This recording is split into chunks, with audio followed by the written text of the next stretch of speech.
பிதா சுதன் பரிசுத்த ஆவியின் பெயராலே ஆமீன். ஆண்டவர் உங்களோடு இருப்பாராக, ஆன்மாவோடும் இருப்பாராக. புனித யோவான் எழுதிய பரிசுத்த நற்செய்தியிலிருந்து வாசகம். ஆண்டவரே உமக்கு மகிமை. அதிகாரம் 7, இறை வார்த்தை 37. திருவிழாவின் இறுதியான பெருநாளில் இயேசு எழுந்து நின்று உரத்த குரலில், யாரேனும் தாகமாய் இருந்தால் என்னிடம் வரட்டும், என்னிடம் நம்பிக்கை கொள்வோர் பருகட்டும். ஆண்டவரின் அருள்வாக்கு. இறைவா உமக்கு நன்றி. கிறிஸ்துவுக்குள் பிரியமான என் அன்பு சகோதர சகோதரிகளே, இந்த நாளிலே விசுவாசத்தோடு நற்கருணை நாதர் மீது நம்பிக்கை வைத்து அவரை சொந்தமாக்கி கொள்ள வந்திருக்கக்கூடிய உங்கள் அனைவருக்காகவும் நான் ஜெபிக்கின்றேன். உங்களுடைய விண்ணப்பங்கள் கேட்கும்படியாக விழித்திருந்து நீங்கள் ஜெபியுங்கள். சில நேரங்களில் நம்முடைய ஜெபத்திற்கு தாமதம் ஆகலாம், நம்முடைய ஜெபம் கேட்கப்படாமல் கூட போகலாம். தொடர்ந்து நாம் ஜெபிக்கும் பொழுது ஆண்டவர் நம்மீது மனம் இறங்கி நம்முடைய பாவங்களை மன்னித்து நம்மளை ஆசீர்வதிக்கும்படியாக நம்முடைய வாழ்க்கையில் கடந்து வருவார். அன்பார்ந்தவர்களே, ஆண்டவர் நம்மை ஆசீர்வதிக்க வேண்டுமே என்றால் நாம் ஆண்டவர் மீது நம்பிக்கை வைக்க வேண்டும். ஆண்டவராகிய இயேசு மீது நம்பிக்கை வைத்து அவரை நோக்கி மன்றாடக்கூடியவர்களாக இருக்க வேண்டும்.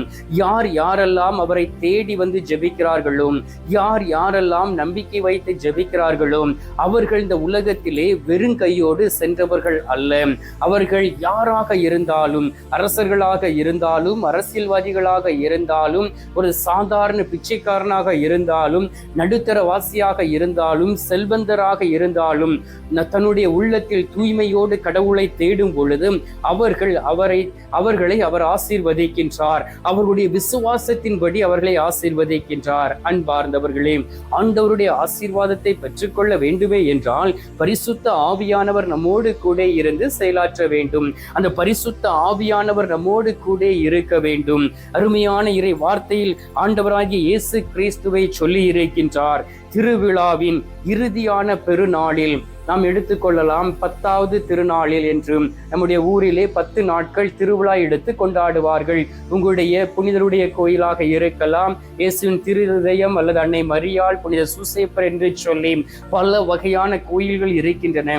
10 நாட்கள் அந்த திருவிழாவை எடுத்து கொண்டாடும் பொழுது அந்த 9 நாட்களும் அந்த நொவினா என்று சொல்லக்கூடிய அந்த நவநாள் முடிந்த பிறகு அந்த 10வது நாளிலே ஆயரை கூப்பிட்டு அனைத்து மக்களும் ஒன்றாக கூடி அந்த பெருவிழாவை கொண்டாடுவார்கள். அப்படிப்பட்ட சூழ்நிலையில் தான் ஆண்டவராகிய இயேசு கிறிஸ்து சொல்லுகின்றார், யாரேனும் தாகமாக இருந்தால் என்னிடம் வரட்டும், என்னிடம் நம்பிக்கை கொள்வோர் பருகட்டும் என்று சொல்லி. நம்பிக்கை இல்லாதவர்கள் அதை பருக முடியாது. நம்பிக்கை இல்லாதவர்கள் பரிசுத்த ஆவியினுடைய வல்லமையை பெற்றுக்கொள்ள முடியாது. நம்பிக்கை இல்லாதவர் ஆண்டோடைய கரத்திலிருந்து எந்த ஒரு ஆசீர்வாதத்தையும் பெற்றுக்கொள்ள முடியாது. நோய்வாய்ப்பட்டு இருக்கிறீர்களா, மருத்துவ சிகிச்சை பெற்றுக்கொண்டு இருக்கிறீர்களா, நீங்கள் ஆண்டவர் மீது நம்பிக்கை வைத்து ஜெபித்து பாருங்கள். கேன்சர் நோய் மாறி இருக்கின்றது. மருத்துவரால் கைவிடப்பட்ட நோய்களிலிருந்து குணமடைந்த மக்கள் எவ்வளவு பேர் சாட்சி சொல்லி இருக்கிறார்கள். ஆண்டவர் நினைத்தால் ஒரு நொடி பொழுதிலே மரித்த சரீரத்தில் இருந்து உயிரை கொடுக்க முடியும். இறந்து போனவர்களை உயிர்த்தெழ செய்ய முடியும். அதே போல் மீண்டும் வாழ்வை திரும்ப கொடுக்க முடியும். அப்படிப்பட்ட உயிருள்ள தெய்வம் தான் நம் ஆண்டவராகிய இயேசு கிறிஸ்து. எனவே இந்த பரிசுத்த ஆவியானுடைய வல்லமை ஊற்றப்பட நாம் ஜெபிக்க வேண்டும்.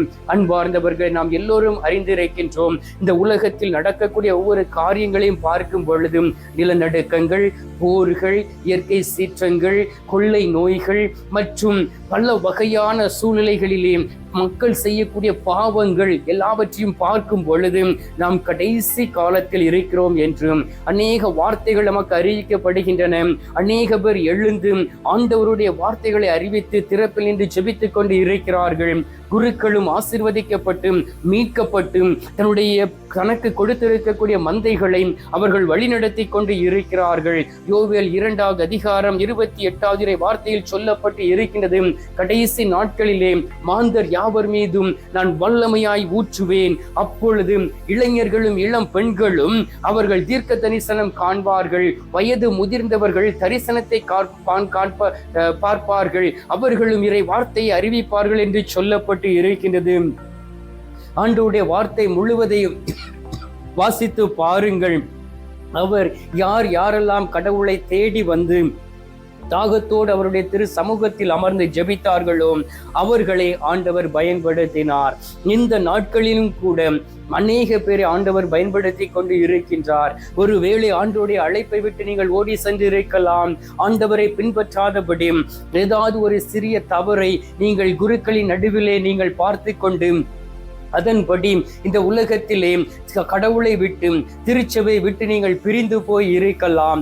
உங்களை பார்த்துதான் ஆண்டவர் இந்த நாளிலே சொல்லுகின்றார், என் மகனே மகளே, நீ சோம்பேறியாக இருந்தது போதும், என்னை விட்டு பிரிந்திருந்த நாட்கள் போதும், இந்த நாளிலே நீ திருந்தி என்னிடம் வா, நான் உன்னை ஆசீர்வதிப்பேன் என்று சொல்லுகின்றார். உம்மீது வல்லமையாய் இந்த நாளில் இறங்க போகிறேன் என்று சொல்லுகின்றார். தாகமாக இருக்கவர்கள் எல்லோரும் மீதும் நான் ஆவியை பொழிவேன் என்று சொல்லுகின்றார்.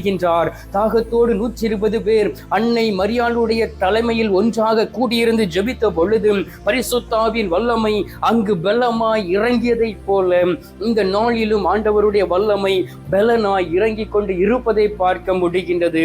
அன்பார்ந்தவர்களே, இந்த நேரத்திலும் கூட ஆண்டவர் தான் உங்களை பார்த்து சொல்லுகின்றார், என் மகனே மகளே, அந்த பரிசுத்த ஆவியானுடைய வல்லமையை நான் வாக்களித்த ஆவியானவரை பெற்றுக்கொள்ள தாகத்தோடு இருக்கிறீர்களா? உண்மையிலே தேடி வந்திருக்கிறீர்களா என்று ஆண்டவர் உங்களை பார்த்து கேட்கின்றார். நீங்கள் தாகத்தோடு வந்திருக்கிறீர்கள் என்றால், உண்மையிலே ஆண்டவரை நாடி வந்திருக்கிறீர்கள் என்றால், அதே பரிசுத்த ஆவியானவர் வல்லமையாய் உங்கள் மீது இறங்கி வருவார். அல்லேலூயா.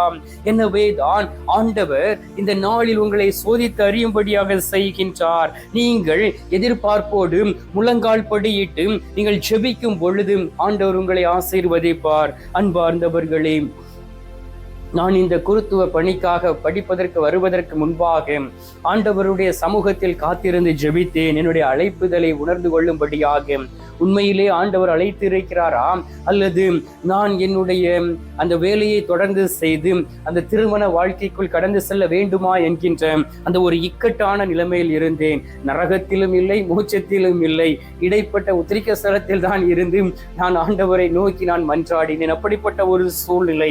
அந்த நேரத்திலே ஆண்டவர் மிகவும் தெளிவாக பேசினார்.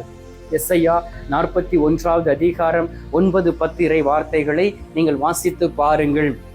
அதுதான் ஆண்டவர் எனக்கு கொடுத்த அந்த ஒரு அழைப்பு. ஏனென்றால் அநேக நாட்கள், அநேக வருடங்கள் ஆண்டவருடைய சமூகத்தில் அமர்ந்து இறை வார்த்தைகளை தியானித்து அவரோடு பேச என்னை பழக்கி கொண்டேன். அதன் வழியாக ஆண்டவர் எனக்கு ஒரு தரிசனத்தை கொடுத்தார். ஆண்டவரே, நான் ஒரு பையனாக இருக்கின்றேன், எனக்கு தாய் மட்டும்தானே இருக்கிறார்கள், எனவே நான் எப்படி என்னுடைய தாயை விட்டு நான் செல்ல முடியும் என்று. அப்பொழுது ஆண்டவர் கொடுத்த அந்த காட்சி என்ன தெரியுமா?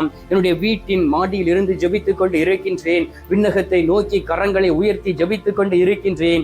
4 மூலைகளிலும் 4 வானதூரக தூதர்கள் எரிகிற அந்த அக்கினி வாளை கொண்டு நிற்பதை ஒரு காட்சியாக ஆண்டவர் கொடுத்தார். அப்பொழுது பைபிளை மூடிவிட்டு என்னுடைய ஜெபம் முடிந்தது. என் ஆண்டவர் என்னை உண்மையிலே அழைக்கிறார் என்று சொல்லி இந்த குருத்துவ படிக்கு வாழ்க்கைக்குள் கடந்து வந்தேன். எவ்வளவோ போராட்டங்கள், குருத்துவ படிப்பிலும் சரி, இந்த வாழ்க்கையிலும் சரி, எவ்வளவோ போராட்டங்கள். அனைத்து போராட்டங்களின் நடுவிலும் ஆண்டவர் என்னை பரிசுத்த ஆவியின் வல்லமையோர் என்னை நிரப்பி வழிநடத்தி கொண்டு இருக்கின்றார். ஒவ்வொரு நாளும் அந்த பரிசுத்த ஆவியானுடைய அபிஷேகத்தை உணர்ந்து கொள்ளக்கூடிய அந்த பாக்கியத்தை கொடுத்து இருக்கின்றார். எனவே இந்த நேரத்திலே உங்களை பார்த்துதான் அவர் சொல்லுகின்றார், தாகமாய் இருக்கிறீர்களா? தாகத்தோடு வந்திருக்கிறீர்களா? நான் உங்களை அதே பரிசுத்த ஆவியின் அக்கினியினால் நிரப்ப போகின்றேன். நீங்கள் கேளுங்கள், தட்டுங்கள், உங்களுக்கு திறக்கப்படும், கேளுங்கள், உங்களுக்கு கொடுக்கப்படும். தட்டுவோர் எல்லோருக்கும் திறக்கப்படுகின்றது, கேட்போர் எல்லோருக்கும் கொடுக்கப்படுகிறது என்று ஆண்டவருடைய வார்த்தை சொல்லப்பட்டு இருக்கின்றது. அன்பார்ந்தவர்களே, திருவழிப்பாடை ஆண்டவர் முடிக்கும் பொழுது 22வது அதிகாரத்திலே 17வது இறை வசனத்தை வாசித்து பாருங்கள். அந்த மணவாட்டியை குறித்து சொல்லப்பட்டு இருக்கின்றது. கேட்கிற எவனும் கேட்கப்படுவான், தாகமாய் இருக்கிறவனுக்கு கொடுக்கப்படுகின்றது.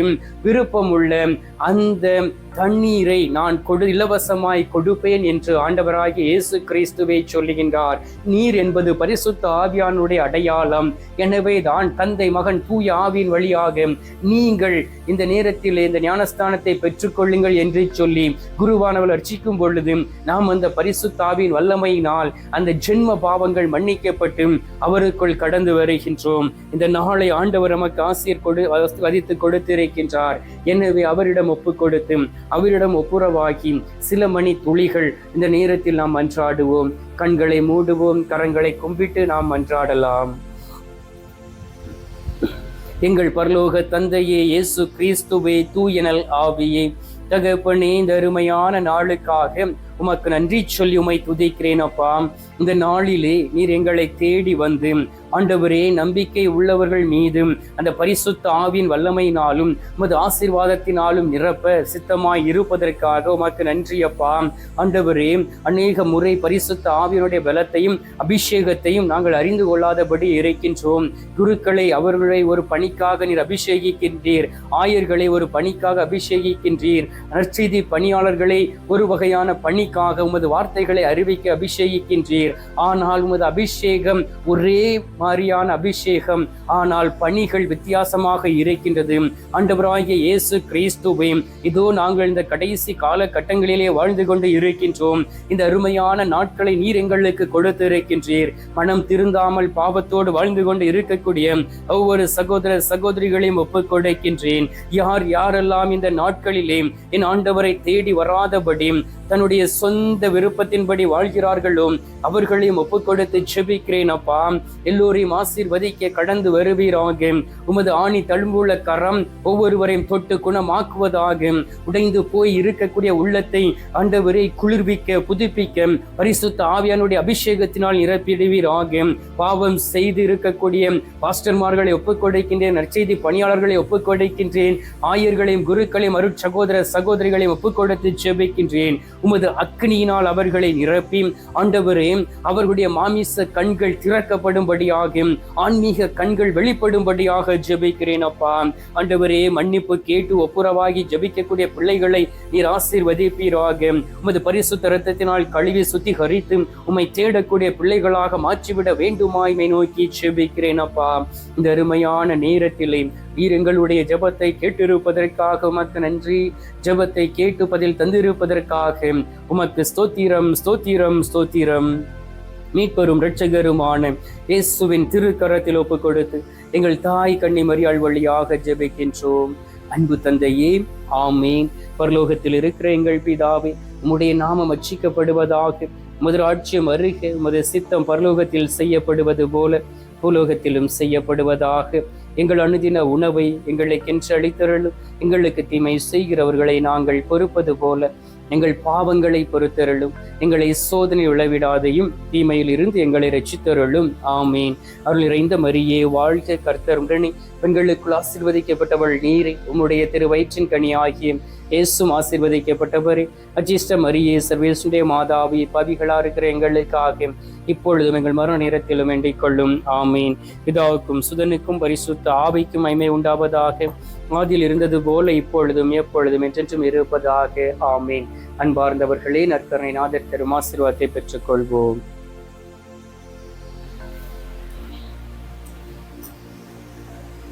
எல்லாம் வல்ல இறைவன் பிதா, சுதன், பரிசுத்த ஆவி உங்களை ஆசீர்வதிப்பாராக.